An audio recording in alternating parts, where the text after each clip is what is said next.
38வது கணக்கு தேற்றம் சாமி. தேற்றம் நடத்த மாட்டேன், ஏற்கனவே சொல்லி தந்தாச்சு. நீங்க என்ன பண்ணிடுங்க, சரியா? தேற்றத்தை மட்டும் நான் இதை நடத்துறேன். அடுத்து 39வது கணக்கு வாசிமா. -9, -2 ஃபர்ஸ்ட் என்ன புள்ளிகள் எழுதணும்?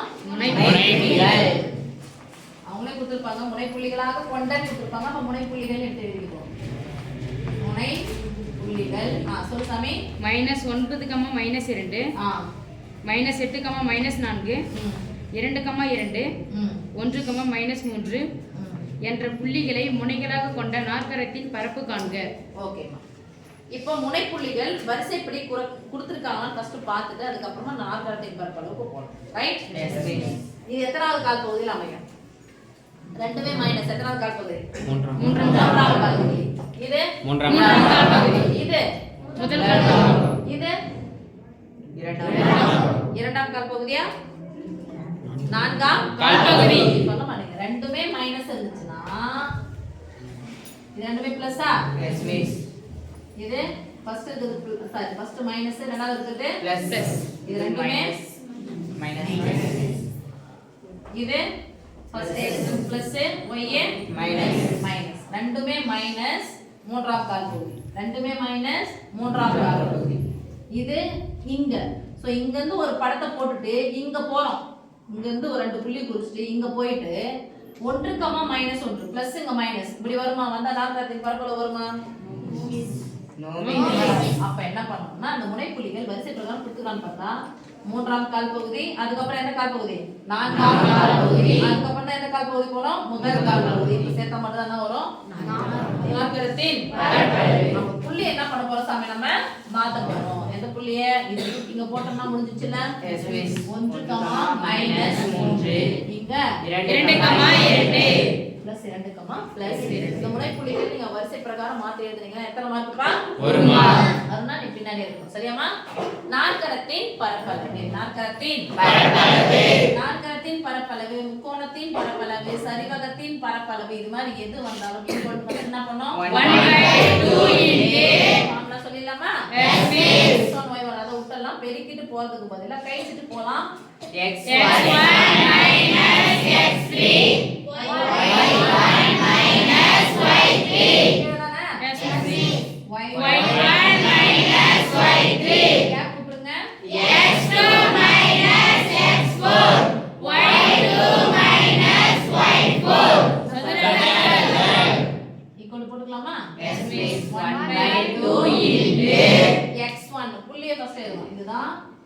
x1 y1 x2 y2 x3 y3 x4 y4. Okay? x1 உடைய மதிப்புனா சாமி -9. x3 உடைய மதிப்புனா பாருங்க 1 பிளஸ் 1. அப்ப என்ன பண்ணோம்? -3. ஓகே? Yes miss. அடுத்து x2 உடைய மதிப்பு என்னது? -8. x4 உடைய மதிப்பு என்னது? +2. மைனஸ் 2 சொல்லக்கூடாது. y1 -2 y3 -3 புரிய மாட்டு +3. அடுத்து y2 -4 y4 +4 என்னடா y4 என்னடா -2 +2 அப்படியே தூக்கிடு. எல்லாம் பாருங்க நம்பர் -9 -2 இங்க போட்டுக்கோங்க. கொஞ்சம் கேப் விடுங்க. -8 -4 அப்புறமா கேப் விடுங்க. x3 தானா? என்னடா? Yes miss. 1 3 x4 2. ஐயோ மாத்தி போட்டுனா கரெக்ட்டா தான். சாரி. x2 y2 -2 x3 1 + 1 -3 அப்படியே 1 போடுங்க -3 போடுங்க. குறி என்ன பண்ணிக்கணும்? மாத்திக்கணும். எதுமே போடா மைனஸ் போடுங்க. மைனஸ் போடுங்க பிளஸ். அடுத்து x4 y4 x4 +2 +2 அப்ப என்ன பண்ணனும்? -2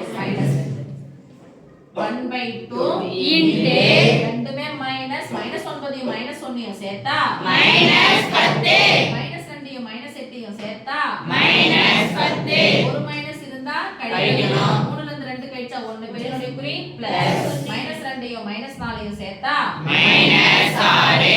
மேல இருந்து கீழ பெருக்குங்க, கீழ இருந்து மேல பெருக்குங்க. பெருக்கலாமா? Yes miss. 1/2 இன்டு இப்ப நான் பைத்தார 6 60 40 +60 4 10 என்ன பண்ணுது -10 கீழ இருக்கிற குறி என்ன பண்ணணும் குறியா மாத்தணும். மைனஸ் ஆனா என்ன பண்ணணும் Plus. 1/2 into 60யும் 10யும் சேர்த்தா 70 அப்ப 70 இல் பாதி 35 பாருங்க சாமி முனைப்புள்ளிகளை வரிசை மாத்தி எழுதுனா 1 மார்க். இந்த புள்ளியை மாத்தி எழுதுனாவே 1 மார்க். ஃபார்முலா எழுதிட்டீங்கன்னா 2 மார்க். அப்ளை பண்ணிட்டீங்கன்னா 3 மார்க். இந்த ஸ்டெப் வரைக்கும் இது வரைக்கும் வந்துட்டீங்கன்னா 4 மார்க். இது போட்டாலும் ஒண்ணும் பிரச்சனையே கிடையாது. ஆனா என்ன போட்டுக்கணும் 1/2 × 17 போட்டுக்கணும். ரைட்? 4 மார்க் இது 5 மார்க்